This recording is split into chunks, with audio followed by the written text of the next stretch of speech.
اعوذ باللہ من الشیطان الرجیم بسم اللہ الرحمن الرحیم الحمد للہ رب العالمین والصلاة والسلام علی اشرف الانبیاء المرسلین وشفیع المذنبین حنیس الفقراء والمساکین سیدنا وحبیبنا وشفیع ذنوبنا وطبیب قلوبنا مولانا نبی القاسم محمد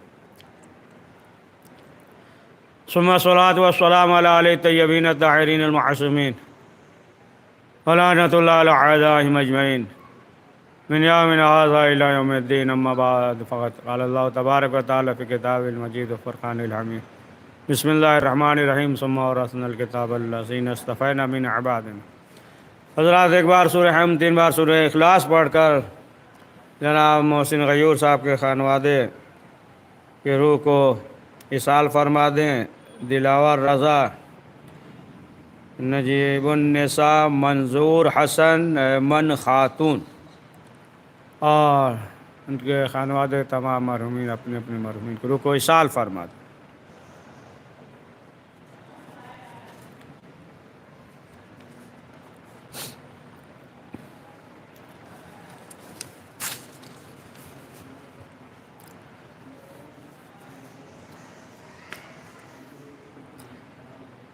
عزیزان محترم، ناظرین کرام، قرآن مجید میں ارشاد ہو رہا ہے کہ ہم نے کتاب کا وارث بنایا، پہلے ہی چن لیا ہے وارث کتاب۔ آج بھی ایک وارث پردہ ہے میں موجود ہے، اور یہ مہینہ قرآن کے بہار کا مہینہ ہے۔ جس طریقے سے موسم بہار ہوتا ہے کہ بہار کا موسم، اسی طریقے سے قرآن کے بہار کا موسم ہے، قرآن کا بہار ہے۔ اس مہینے میں قرآن کا نزول ہے، اور پروردگار نے اس قابل سمجھا انسان کو کہ پروردگار نے قرآن کو نازل کیا۔ تو یہ قرآن کہ جو ہمارے لیے مشعل راہ ہدایت ہے، کہ انسان تفکر کرے، غور کرے کہ یہ قرآن زندگی کے لیے ہے۔ لیکن کہ جب کوئی مر جائے تو ہم نے قرآن کی تلاوت کر دیا بس، تو یہ قرآن زندوں کے لیے ہے کہ انسان اس سے سبق حاصل کرے کہ پروردگار نے بتایا کہ دیکھو حق اور باطل کا جب معرکہ ہو جائے، جب تمہارے لیے کوئی راہ نظر نہ آئے، جو پروردگار نے حکم دیا، جو تمام اس قرآن مجید میں گزشتہ انبیاءوں کے واقعات موجود ہیں، تو یہ تمام چیزیں یہ ہیں کہ دیکھو اس میں جو ہے فرعون کا بھی ذکر ہے، موسیٰ کا بھی ذکر ہے، ابراہیم کا بھی ذکر ہے، نمرود کا بھی ذکر ہے۔ تمام جو واقعہ ہے تو اس لیے نہیں ہے کہ تم جو ہے صرف جو ہے واقعہ سمجھ کر پڑھو، بلکہ جو ہے اس سے عبرت حاصل کرو۔ فَاعْتَبِرُوا أُولِي الْأَبْصَارِ کہ صاحبان عبرت کے لیے جو ہے، صاحبان جو بصیرت ہے ان کے لیے عبرت ہے کہ عبرت حاصل کرو۔ کہ موسیٰ، جناب موسیٰ، فرعون، نمرود، جناب ابراہیم، یہ تمام ہے واقعات ہے تو انسان کی عبرت کے لیے ہے۔ لہذا اگر انسان تلاوت قرآن مجید کر رہا ہے، غور کر رہا ہے، عمل کر رہا ہے، تو پھر یہ ہے کہ وہ قرآن کے حق کو ادا کر رہا ہے۔ اور اگر صرف جو ہے نا یوں ہی تلاوت کر رہا ہے تو بہرحال ثواب سے محروم نہیں رہے گا، پروردگار جو ہے اسے ثواب عنایت کرے گا۔ لیکن جس طریقے سے اسے اس زندگی میں استفادہ کرنا چاہیے، استفادہ نہیں کر سکتا۔ معلوم یہ ہوا کہ قرآن مجید کو جو ہے صرف رکھ دیا، بہترین جزدان میں رکھ دیا، بہترین نرواری میں رکھ دیا، طاق پہ رکھ دیا، بلندی پہ رکھ دیا، بہترین رحل جو ہے بنوا لیا، بہترین جزدان بنوا لیا۔ تو یہ تمام چیزیں جو ہے اچھی ہیں، بہتر ہے، لیکن جو ہے تلاوت قرآن نہیں کر رہا ہے تو پھر اس کے معنی یہ ہے کہ وہ قرآن کے حق کو ادا نہیں کر رہا ہے. دیکھیے ہر ایک کا حق ہے، اسی طریقے سے قرآن مجید کا بھی حق ہے. یعنی تلاوت نہیں کر رہا ہے تو قرآن کے حق کو ادا نہیں کر رہا ہے. اور یہ مہینہ کی جو بہار قرآن کا مہینہ ہے، لہذا جتنا ہو سکے اس مہینے میں تلاوت قرآن مجید کریں. نصف سے زیادہ گزر گیا نا، 16 روزہ جو ہے گزر گیا، چند دن اور باقی ہے. لہذا ہمیں چاہیے کہ جتنا ہو سکے کثرت کے ساتھ تلاوت قرآن مجید کریں. اور اگر اس مہینے میں تلاوت کر رہا ہے تو برابر سنتے رہتے ہیں کہ اگر ایک آیت کی تلاوت کرے گا تو گویا کہ اس نے جو ہے دیگر مہینوں میں پورے قرآن کی تلاوت کیا ہے. یعنی پورے قرآن کا ثواب ملے گا اگر ایک آیت کی تلاوت کر رہا ہے. تو اس مہینے میں پروردگار جو ہے مختصر عمل کے عوض میں جو ہے زیادہ سے زیادہ جو ہے عظیم ثواب عطا کرتا ہے. کہ یہ قرآن کے بہار کا مہینہ ہے، لہذا جتنا ہو سکے ہمیں چاہیے کہ ہم جو ہے تلاوت قرآن مجید کریں. القرآن مع علی و علی مع القرآن، رسول اسلام نے فرمایا کہ قرآن علی کے ساتھ اور علی جو ہے قرآن کے ساتھ ہے. یعنی جدھر جدھر علی ہیں ادھر ادھر قرآن ہے.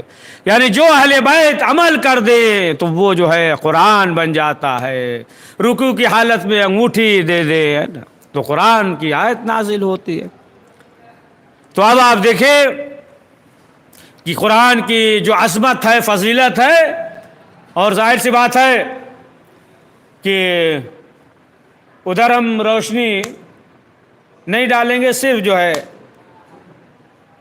بسم اللہ الرحمن الرحیم، یعنی دیگر آیت کے سلسلے سے نہیں، صرف جو ہے اسی آیت کے سلسلے سے. کہ آپ دیکھیں، آپ سنتے رہتے ہیں، برابر سنتے رہتے ہیں نا کہ جو پورے قرآن میں ہے وہ حمد میں ہے، جو حمد میں ہے نا وہ بسم اللہ میں، جو بسم اللہ میں ہے وہ بائے بسم اللہ میں. اور مولا علی نے فرمایا نا نقطہ تحت البا، کہ جو با کے نیچے نقطہ ہے وہ میں ہوں. تو اب آپ دیکھیں خود جو ہے صرف اسی آیت کو لے لیں کہ بسم اللہ کی کتنی عظمت ہے، کتنا ثواب ہے. یعنی قرآن مجید جو ہے کتنا اثر رکھتا ہے کہ انسان جس طریقے سے دیگر آیتوں کی تلاوت کرتا ہے، اگر جو ہے انسان صرف اسی بسم اللہ الرحمن الرحیم پہ اگر غور کرے کہ روایت میں یہ ہے کہ جو کام بھی بسم اللہ سے شروع کرے گا، رسول اسلام نے فرمایا، تو اس کا اللہ ضامن ہے. اور جو بغیر بسم اللہ کے کرے تو خود جو اس کا ذمہ دار ہے. تو اب بسم اللہ کے سلسلے سے یہ ملتا ہے کہ مولا کائنات حضرت علی ابن ابی طالب علیہ السلام کے زمانے میں ایک شخص آیا، اور وہ شخص جو ہے غریب تھا. اس نے کہا کہ مولا میں غریب ہوں، پریشان حال ہوں، اور 2 وقت کی روٹی بھی ہم نہیں کھا پا سکتے، ہمارے لیے ایک وقت کی روٹی کا بھی مسئلہ ہے. تو جیسے ہی اس نے کہا تو امام نے کہا کہ دیکھو یہ سامنے جو ایک پتھر کا ٹکڑا ہے پڑا ہوا ہے. امام نے کہا اسے لاؤ. وہ لایا. امام نے بسم اللہ الرحمن الرحیم کی تلاوت کی اور اس پہ دم کر دیا، پھونک دیا. جیسے ہی پھونکا اب یہ پتھر جو ہے سونے میں تبدیل ہو گیا. اب جب سونے میں تبدیل ہو گیا، امام نے کہا لے جاؤ. اب یہ بہت خوش ہوا. خوش اس بات پہ ہوا کہ اب جو ہے ہمیں طریقہ معلوم ہو گیا، اب جو ہے ہمیں ایک ہنر مل گیا. کہ ہم اتنا غریب تھے، پریشان تھے، ایک وقت کا ہم روٹی نہیں کھا سکتے تھے، اور مولا علی کے پاس آئے اور انہوں نے جو ہے بسم اللہ پڑھ کر پھونک دیا، پتھر جو ہے سونے میں تبدیل ہو گیا. تو اس نے کہا کہ اب تو ہمیں ہنر مل گیا، اب لہٰذا جو ہے اب ہمیں ان کے پاس آنے کی ضرورت نہیں ہے، اور سونا تو مل ہی گیا ہے، اور جیسے ہی یہ ختم ہو جائے گا تو پھر جو ہے ہم بسم اللہ پڑھ کے جو ہے کسی پتھر پہ دم کر دیں گے، پھونک دیں گے. تو پتھر جو ہے سونے میں تبدیل ہو جائے گا. اس نے کہا بہترین جو ہے ہمیں ہنر مل گیا, آج جو ہے ہمیں معلوم ہو گیا کہ مثلا جو ہے مٹی کو کیسے سونا بناتے. بڑا خوش ہوا, گیا جانے کے بعد تو خرچ کیا, بازار وغیرہ میں فروخت کیا, خرچ کیا. اب اس کے بعد جو ہے وہ ایک پتھر کا ٹکڑا اٹھاتا ہے اور اس کے بعد بسم اللہ پڑھ کر پھونک رہا ہے, اس پہ دم کر رہا ہے. اب جو ہے بسم اللہ پڑھ کر پھونک رہا ہے, لیکن جو ہے پتھر سونا ہوتا ہی نہیں. اب جو ہے یہ سوچنے لگا کہ ہم نے تو اپنی آنکھوں سے دیکھا تھا, اب پریشان ہوا. اب یہ جو ہے مولا کی خدمت میں حاضر ہوا, اور حاضر ہونے کے بعد اس نے کہا کہ مولا ہم نے یہ دیکھا کہ آپ نے بسم اللہ پڑھ کر اس پہ دم کر دیا, پھونک دیا, تو یہ پتھر سونے کا ہو گیا, لیکن ہم جو ہے بسم اللہ پڑھ کر دم کر رہے ہیں, لیکن پتھر جو ہے سونے میں تبدیل نہیں ہوتا ہے. آخر وجہ کیا؟ آپ نے پڑھا تو سونا ہو گیا, ہم پڑھ رہے نہیں. تو امام نے کہا کہ دیکھو قرآن میں وہی اثر ہے, بسم اللہ میں وہی اثر ہے. زبان میں صداقت ہو, یعنی جھوٹ نہ بولتا ہو, غیبت نہ کرتا ہو. اگر جو ہے زبان میں صداقت ہے تو دیکھو آج بھی بسم اللہ میں وہی اثر ہے. یعنی زبان میں صداقت ہے تو اب اگر جو ہے انسان دعا کر رہا ہے نا, ہم یہ بولا اس طریقے سے اضطراب کی عالم میں, تو پروردگار جو ہے اس کی دعا کو قبول کرے گا. تو معلوم یہ ہوا کہ قرآن مجید میں وہی اثر ہے, بسم اللہ الرحمن الرحیم میں وہی اثر ہے, لیکن جو ہے زبان میں تاثیر نہیں ہے, زبان میں اثر نہیں ہے. یعنی تمام برائیوں سے پاک ہو زبان, اور پھر جو ہے اگر بسم اللہ کر کے دم کر دے تو پتھر جو ہے سونا ہو جائے گا. خود معصومین نے فرمایا کہ اگر الحمد پڑھ کر پھونک دو کسی مسلمان پہ, کسی مردے پہ, اور اگر وہ مردہ زندہ ہو جائے تو پھر تعجب نہ کرنا. تو آپ دیکھیں بسم اللہ کے فوائد, اور اسی بسم اللہ کی وجہ سے انسان کو توفیق مل جاتا ہے کہ پروردگار کی بارگاہ میں توبہ اور استغفار کرے. ورنہ انسان کا جب قلب سیاہ ہو جاتا ہے تو دین سے دور ہو جاتا ہے. جب قلب پہ نورانیت آتی ہے, جب قلب نورانی ہوتا ہے تو پھر پروردگار اسے توبہ کا توفیق دے دیتا ہے. اسی بسم اللہ کی وجہ سے ملتا ہے. بشری حافی ان کے سلسلے میں ملتا ہے, ایک روایت میں یہ بھی ملتا ہے کہ بشری حافی جو ہے ایک جگہ سے گزر رہے تھے, کیا دیکھا ایک چیز ہے اس پہ بسم اللہ ہے نا لکھا ہوا ہے. تو بہرحال اس سے پہلے بھی لوگ گزرے ہوں گے, دیکھے ہوں گے, گزر گئے ہوں گے, تو دیکھا کہ بسم اللہ لکھا ہوا ہے, اور اسے اٹھایا, اور اٹھانے کے بعد جو ہے اب جب رات میں سوئے تو دیکھا کہ ایک آواز آئی ہے کہ پروردگار جو ہے کیا. تو اب آپ دیکھیں کہ اسی بسم اللہ کے احترام میں تو معلوم یہ ہوا کہ اگر جو ہے نا دیگر چیزوں پہ, اخبار میں, شادی کے کارڈ پہ ہے نا, بینر پہ, اور دیگر جو ہے جگہوں پہ ہے نا جو بسم اللہ الرحمن الرحیم لکھا جاتا ہے, تو ہمیں چاہیے کہ ہم جو ہے اس کا احترام کریں. ہے نا مثلا جو ہے مجلس کا پوسٹر بینر لگا ہوا ہے, دیگر چیزوں پہ ہے نا, شادی کے کارڈ پہ, تو اگر جو ہے اس کا احترام کرتا ہے تو پروردگار جو ہے اسے توفیق دے دیتا ہے کہ وہ پروردگار کی بارگاہ میں توبہ کرے, اور پروردگار اس کے گناہوں کو معاف کر دے گا.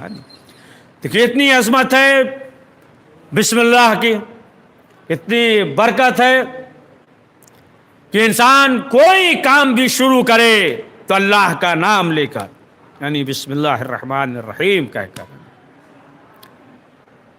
تاریخ میں ملتا ہے کہ رسول اکرم حضرت محمد مصطفیٰ صلی اللہ علیہ وآلہ وسلم مدینے سے دور نکلے, شہر سے باہر. ایک شخص تھا, تو دیکھا کہ وہ شخص جو ہے کنویں سے پانی کھینچ رہا ہے. تو رسول اسلام نے کہا کہ اگر کہو تو ہم جو ہے مدد کر دیں. اس نے کہا ٹھیک ہے, اگر ایک ڈول کھینچیں گے تو 3 کھجور دیں گے. لیکن وہ سن رکھا تھا کہ پیغمبر آئے ہیں, وہ ہیں, لیکن ایمان نہیں لایا، رسول اسلام پہ ایمان نہیں لایا تھا۔ تو کہا کہ ٹھیک ہے، رسول اسلام نے کہا کہ لاؤ ہم کھینچ دیتے ہیں۔ اب اس کے بعد جیسے ہی ڈول کو کھینچا، جیسے ہی ڈول کھینچا تو رسی ٹوٹ گئی، ڈول جو ہے کنویں کے اندر گر گیا۔ اب جو گر گیا، اب جب اس نے دیکھا تو اب یہ جو ہے پریشان ہوا، اب جو ہے اس نے رسول اسلام کی توہین کی، نازیبا الفاظ کہا۔ اب جیسے ہی کہا، اب رسول اسلام نے ہاتھ کنویں کے اندر بڑھایا اور معجزے کے ذریعے جو ہے ڈول نکال دیا۔ اب جو یہ منظر کو دیکھا تو دیکھتا رہ گیا، ایمان نہیں لایا تھا۔ اب اس نے کہا کہ ہم نے گستاخی کی ہے، اب لہٰذا جو ہے اس نے اپنے ہاتھ کو کاٹ دیا، ہاتھ کو کاٹا، خون بہا یہاں تک کہ بے ہوش ہو گیا۔ اب جب بے ہوش ہو گیا، پڑا تھا، تھوڑی دیر کے بعد لوگ ادھر سے گزرے، دیکھا ایک شخص بے ہوش پڑا ہوا ہے۔ اب جب ہوش میں آیا تو لوگوں نے سوال کیا تو اس نے بتایا، اب لوگ جو ہے اسے لے کر چلے، وہ شخص جو ہے چلا، لوگوں سے معلوم کیا، رسول اسلام گھر خیر وہاں تک پہنچا۔ اس شخص نے جناب سلمان سے کہا، جناب سلمان ملے، جناب سلمان نے رسول گھر سے باہر نکلے، رسول اسلام کے قدموں پہ گر گیا، اس نے کہا کہ ہم جو ہے، اور رسول اسلام نے اسے کلمے کا تعلیم دیا، بہرحال ایمان لایا، مسلمان ہو گیا۔ اب جب جانے لگا، اور آپ کا مذہب حق ہے، آپ حق ہیں، اور ہم نے جو ہے کلمہ پڑھا، ہم نے اس کٹے ہوئے بازو کو، ہاتھ کو پکڑا، کلائی پہ رکھ دیا اور بسم اللہ الرحمن الرحیم کی تلاوت کی، اور جیسے تلاوت کر کے پھونکا، دم کیا، اب جو ہے ہاتھ صحیح و سالم ہو گیا، خون کی روانی بڑھ گئی، ہاتھ جو ہے صحت مند ہو گیا۔ تو اب آپ دیکھیں کہ معلوم یہ ہوا کہ یہ بسم اللہ الرحمن الرحیم کی برکت ہے کہ ہاتھ جو ہے اس کا صحیح اور سالم ہو گیا۔ جیسا کہ ملتا ہے کہ قیصر روم کے سلسلے میں کہ اس کے سر میں اس قدر جو ہے درد ہوتا تھا کہ سر دیوار سے ٹکراتا تھا، پریشان ہو جاتا تھا۔ بہت لوگوں طبیبوں کو دکھایا، لیکن جو سر کا درد اٹھتا تھا کسی نے جو ہے صحیح نہیں کر پایا، کوئی علاج نہیں۔ آخر کار اس نے جو ہے اپنے ایک سفیر کو بھیجا مولا کائنات کے پاس، اور مولا علی نے جو ہے اسے ایک ٹوپی دیا کہ جب سر میں درد ہو تو اس ٹوپی کو لگا لینا۔ اب جو ہے قیصر روم کے پاس وہ سفیر ٹوپی لے کر آیا، اور اس نے جو ہے ٹوپی کو لگایا، اور جیسے ہی ٹوپی لگایا تو سر کا درد جو ہے ختم ہو گیا۔ یعنی اس سے پہلے جو ہے بہت پریشان تھا، بہت مضطرب رہتا تھا، سر جو ہے دیوار سے ٹکراتا تھا، لیکن درد اس کا صحیح ہو گیا۔ تو ایک دن اس نے سوچا کہ آیا اس میں ہے کیا، اس ٹوپی میں ہم دیکھیں۔ اب ٹوپی کو پھاڑتا ہے، دیکھتا ہے تو کیا دیکھتا ہے کہ یہی آیت بسم اللہ الرحمن الرحیم ہے نا، یہ لکھا ہوا ہے۔ اب اس کی وجہ سے وہ جو ہے مسلمان ہو گیا، لیکن بہرحال رعایا وغیرہ تھے اس کے جو ہے نا، اور حکومت کی وجہ سے جو ہے اس نے ظاہر نہیں کیا۔ تو اب آپ دیکھیں کہ یہی جو ہے بسم اللہ الرحمن الرحیم، اس کی یہ عظمت ہے، یہ فضیلت ہے، یہ برکت ہے، یہ آیت کہ ہر وقت جو ہے نا انسان جو ہے بسم اللہ الرحمن الرحیم کی تلاوت جو ہے کرتا رہے، اور بچوں کو جو ہے عادی بنائے، اپنے بچوں کو عادی بنائے کہ ہر وقت جو ہے اس تلاوت کو کرتے رہیں۔ جس طریقے سے صلوات ہر وقت پڑھتے رہتے ہیں، اسی طریقے سے بسم اللہ۔ تاریخ کا ایک واقعہ ملتا ہے کہ ایک شخص جو ہے بیابان صحرا سے گزر رہا تھا، اور کیا دیکھا کہ سامنے سے ایک شیر آیا ہے۔ جیسے اس نے شیر کو دیکھا، اس نے کہا بسم اللہ الرحمن الرحیم، شیر قریب آیا، غش آ گیا، بے ہوش ہو گیا۔ اب تھوڑی دیر کے بعد جب نیند سے بیداری یعنی ہوش آیا، ہوش تھا، جب ہوش میں آیا جگہ تو کیا دیکھتا ہے کہ وہ تو صحیح سالم ہے، یعنی شیر جو ہے وہ واپس چلا گیا، اسے جو ہے ضرر نہیں پہنچایا، اسے نقصان نہیں پہنچایا۔ تو اب آپ دیکھیں کہ بسم اللہ کی یہ برکت کہ شیر قریب آ گیا، لیکن جو ہے اسے کوئی نقصان نہیں پہنچایا۔ تو اس آیت کی یہ برکت ہے یہ فضیلت ہے، یہ عظمت ہے کہ انسان اگر جو ہے چاہتا ہے کہ اس کا کام جو ہے بہترین انجام تک پہنچے تو ہر کام شروع کرنے سے پہلے بسم اللہ الرحمن الرحیم کہے۔ القرآن مع علی و علی مع القرآن، قرآن علی کے ساتھ اور علی قرآن کے ساتھ ہے۔ تو یہ جو ہے اسی وقت مفید ہوگا تلاوت کہ جب وارث قرآن کی عظمت کو پہچانے، ان کی معرفت ہو، ان کی محبت ہو۔ لیکن اگر جو ہے علی ابن ابی طالب کی محبت دل میں نہ ہو، وارث قرآن کی محبت دل میں نہ ہو، تو لاکھ تلاوت قرآن مجید کرے، قرآن اسے فائدہ نہیں پہنچائے گا۔ قرآن معلوم نہیں کیسے تلاوت کرتے ہیں نہ کہ نابینا ہو جاتے ہیں، لیکن جو ہے اگر حب اہل بیت ہے تو پھر قرآن کی تلاوت جو ہے اسے فائدہ پہنچائے گا۔ تو قرآن اہل بیت کے ساتھ ہے۔ آپ دیکھیں کہ حسین ابن علی نے نوک نیزہ پہ تلاوت کیا۔ لوگ کہتے ہیں کہ حسین کا ذکر جو ہے نا قرآن میں دکھاؤ۔ بہرحال حسین کا ذکر قرآن میں ہو یا نہ ہو، لیکن حسین میں قرآن ہے کہ نوک نیزہ پہ تلاوت قرآن مجید کر رہے ہیں۔ ہاں عزادارو، جب لٹا ہوا قافلہ کوفہ پہنچا، کوفے کی چھتیں نیچی تھیں، لوگوں کو معلوم نہیں تھا۔ لوگوں نے کہا کہ خارجی نے خروج کیا ہے۔ لوگ تماشا دیکھنے کے لیے چھتوں پہ موجود تھے، باہر کھڑے ہوئے تھے۔ کوفے کی چھت نیچی تھی، پہلے خواتین بیٹھی ہوئی ہیں کہ ہم تماشا دیکھیں۔ لیکن جب یہ لٹا ہوا قافلہ گزرا ایک مومنہ کی نظر جناب سکینہ پہ پڑی، شہزادی زینب پہ پڑی۔